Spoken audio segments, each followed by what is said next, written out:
Hello, I'm Dane DiFebo, Museum Educator of the National Civil War Museum here in Harrisburg, Pennsylvania, and I bring to you this captivating story of the American Civil War for the month of November. November 25th to 26th marks the anniversary of a clandestine plot by Confederate secret agents to burn significant parts of New York City in 1864. The agents targeted several hotels throughout the city where they had reserved rooms. The details of the plot required the conspirators to use incendiary devices to start the fires in the hotel rooms and thus overwhelm the city's fire departments. And the motive of the agents was to seek retaliation for Union General Philip Sheridan's efforts to practice scorched earth in Virginia's Shenandoah Valley, General Ulysses S. Grant's efforts to besiege Petersburg, and General William Tecumseh Sherman's destructive march to the sea.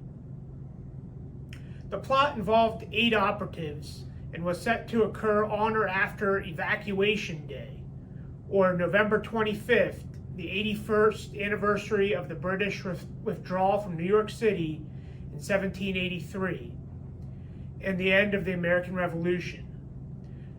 Also, that date was the second federally recognized observance of Thanksgiving.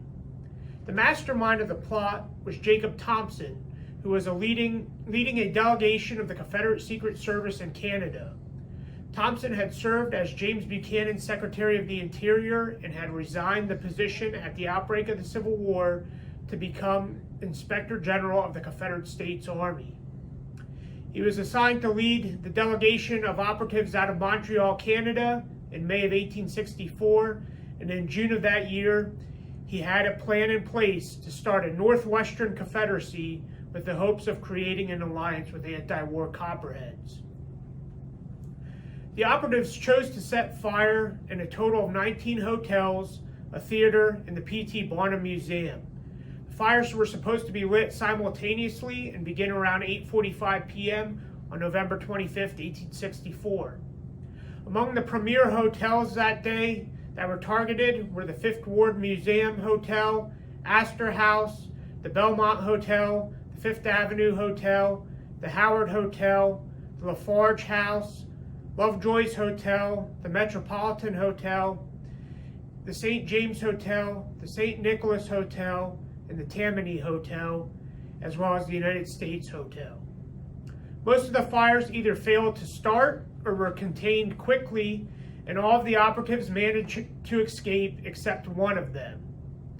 That operative was Robert Cobb Kennedy. Kennedy was caught in Detroit by federal detectives in January of 1865 as he attempted to travel from Canada to Richmond, Virginia. He was a Louisiana native of about 30 years of age who had escaped from Johnson's Island military prison the month before the plot to burn New York City and made his way into Canada. Kennedy attended West Point for 2 years prior to the start of the Civil War, but left the academy after he was caught drinking off campus with another cadet. He joined the 1st Louisiana Regulars Confederate Regiment as a lieutenant at the start of the war and received a wound at Shiloh that caused him to walk with a limp. Robert Cobb Kennedy's primary target during the burning plot was the P.T. Barnum American Museum. After Robert Cobb Kennedy's capture, he was transported to Fort Lafayette in New York Harbor and received a military hearing.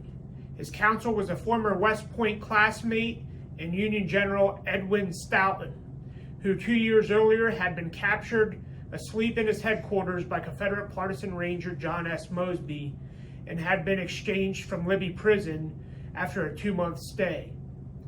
The trial lasted a month and 10 days between January and February of 1865, and little substantial evidence was presented by the judge advocate John A. Bowles, and witnesses were not found. Regardless, Kennedy was found guilty on all charges and sentenced to hang. Edwin Stoughton attempted to appeal to President Lincoln for a sentence of life imprisonment for Kennedy, but the appeal was refused. And Kennedy was hanged on March 25th, 1865. Thank you for listening to this captivating story of the American Civil War, which exemplifies Confederate efforts to wage war against the northern civilian population as an act of desperation and attempted terrorism. Please subscribe to the National Civil War Museum's YouTube channel to view other videos and captivating stories of the American Civil War. Thank you.